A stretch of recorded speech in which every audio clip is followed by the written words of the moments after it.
नमस्कार, मैं doctor Roopa Manglani, associate professor political science department में।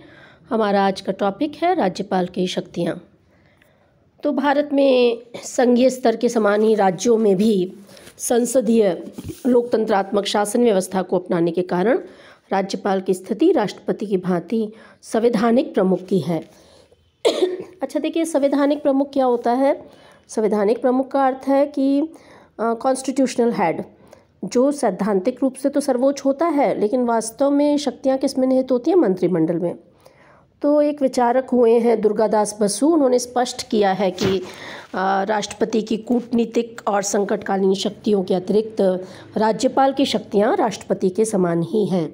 तो राज्यपाल की शक्तियों का अगर विवेचन करें तो हम इस तरह से देख सकते हैं। तो आइए देखते हैं राज्यपाल की शक्तियाँ। तो पहली शक्तियाँ हम देखेंगे कि कार्यपालिका शक्तियाँ हैं राज्यपाल की।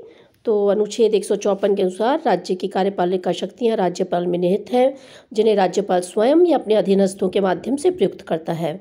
अधीनस्थ शब्द के अंतर्गत मुख्यमंत्री एवं मंत्रिपरिषद के सभी मंत्री आ जाते हैं।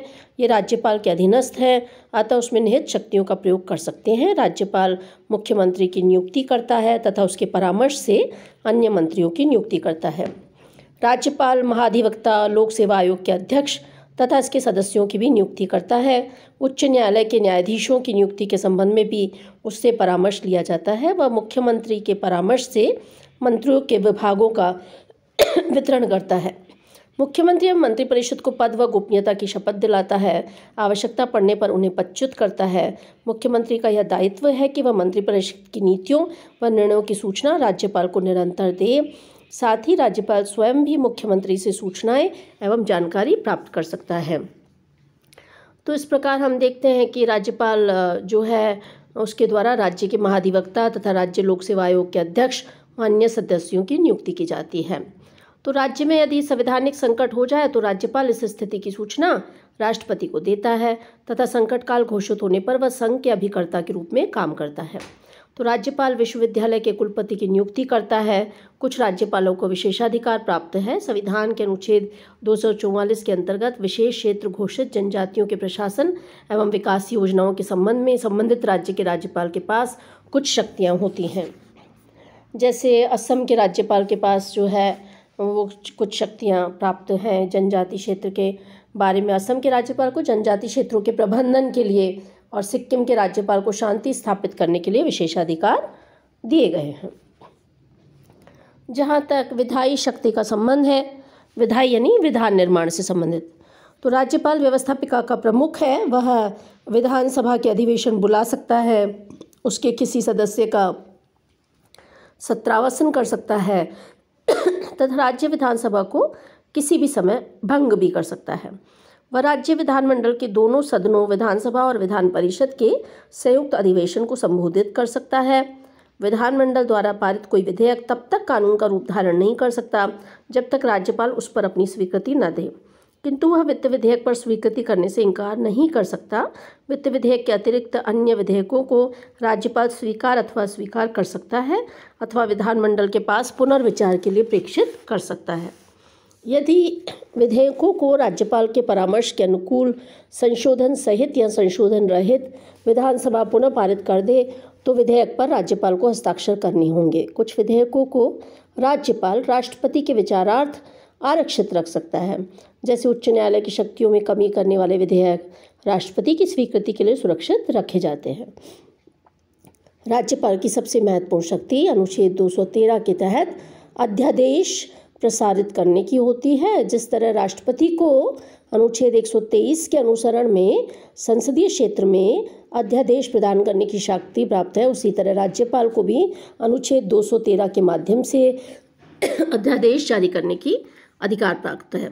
जब राज्य विधानमंडल का सत्र नहीं चल रहा हो तो ऐसी परिस्थिति उत्पन्न हो जाए जिसमें तत्काल कोई कार्यवाही आवश्यक हो तो राज्यपाल अध्यादेश जारी कर सकता है। तो ऐसा अध्यादेश विधानमंडल की बैठक पारित होने के 6 सप्ताह बाद क्रियाशील रहता है। यदि 6 सप्ताह के पूर्व ही विधानमंडल उस अध्यादेश को अस्वीकृत करने का प्रस्ताव पारित कर दे तो ऐसी स्थिति में अध्यादेश को समाप्त समझा जाएगा। तो राज्यपाल की अध्यादेश जारी करने की शक्ति असीमित नहीं है।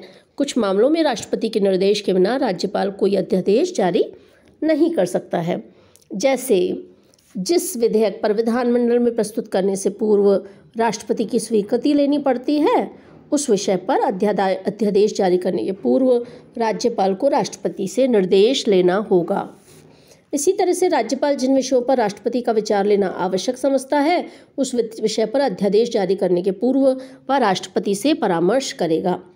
इसी तरह से राज्य के विधानमंडल द्वारा पारित अधिनियम, जिसमें वही प्रावधान होते हैं जिस पर राष्ट्रपति की स्वीकृति की अनुपस्थिति में अधिनियम अवैध हो जाता है, यदि उसे राज्यपाल द्वारा आरक्षित न किया गया होता, तो इस प्रकार जारी किए गए अध्यादेश का वही बल और प्रभाव होगा जो राज्य के विधानमंडल द्वारा पारित एक अधिनियम का होता है।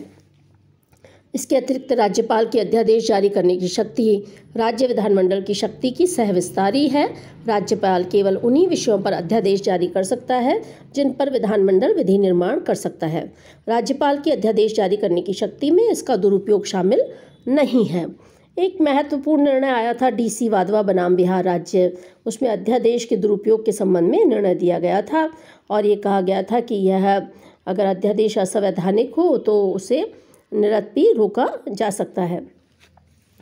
जहाँ तक राज्यपाल की न्यायिक शक्तियों का सवाल है, तो बहुत महत्वपूर्ण शक्तियाँ हैं न्यायिक शक्तियाँ राज्यपाल के पास। हम जानते हैं कि राष्ट्रपति के पास भी न्यायिक शक्तियाँ हैं, उसका अध्ययन हम कर चुके हैं। संविधान द्वारा प्रदत्त न्यायिक शक्तियों के अंतर्गत राज्यपाल राज्य सूची में दिए गए विषयों के संबंध में न्यायालय द्वारा दंडित किए गए व्यक्तियों को क्षमा कर सकता है तथा दंड को निलंबित या स्थगित कर सकता है। राज्य के उच्च न्यायालय के न्यायाधीशों की नियुक्ति करते समय राष्ट्रपति संबंधित राज्य के राज्यपाल से परामर्श करता है। जिला न्यायाधीश व अन्य न्यायिक अधिकारियों की नियुक्ति, पदोन्नति से संबंधित विषयों का निर्णय भी राज्यपाल करता है। तो राज्यपाल किसी दंड को क्षमा, लघुकरण, विराम, परिहार या उसका प्रविलंबन कर सकता है। भारत के संविधान के अनुच्छेद 72 के अंतर्गत राष्ट्रपति की एवं अनुच्छेद 161 के अंतर्गत राज्यपाल के क्षमादान की शक्तियों में मूलतः भेद है। क्या अंतर है वो देखते हैं। मृत्युदंड के मामले में राष्ट्रपति को क्षमादान करने का पूर्ण अधिकार है तथा सैनिक न्यायालयों द्वारा दिए गए दंड को भी राष्ट्रपति क्षमा कर सकता है, लेकिन राज्यपाल के पास ऐसी शक्तियाँ नहीं है। नारायण दत्त बनाम पंजाब राज्य के मामले में न्यायालय ने निर्णित किया है कि अनुच्छेद 161 के अधीन राज्यपाल द्वारा क्षमादान की शक्ति के इस्तेमाल पर सीमित न्यायिक पुनरावलोकन मौजूद है।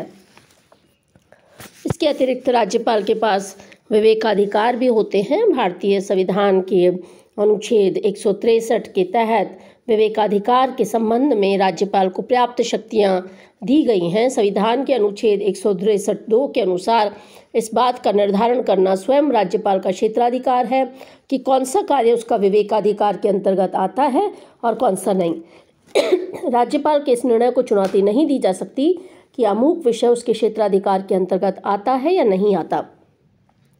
विवेकाधिकार शक्तियों का प्रयोग राज्यपाल अपने विवेक या व्यक्तिगत निर्णय से कर सकता है। राज्यपाल को अपने विवेकाधिकार शक्तियों के प्रयोग के लिए राज्य मंत्रिपरिषद से परामर्श लेने की आवश्यकता नहीं है। उक्त अनुच्छेदों के अतिरिक्त संविधान के कुछ अन्य अनुच्छेद हैं जिनमें राज्यपालों को ऐसी शक्तियों का उल्लेख है। तो इस प्रकार हम देखते हैं कि राज्यपाल का पद महत्वपूर्ण संवैधानिक पद है जिसमें राज्य के प्रमुख रूप से संवैधानिक शक्तियां दी गई हैं। इसके साथ ही भारतीय संविधान के अनुच्छेद 163 में विवेकाधिकार के संबंध में राज्यपाल को भी शक्तियां प्राप्त है, किंतु यह विवेकाधिकार असीमित नहीं है।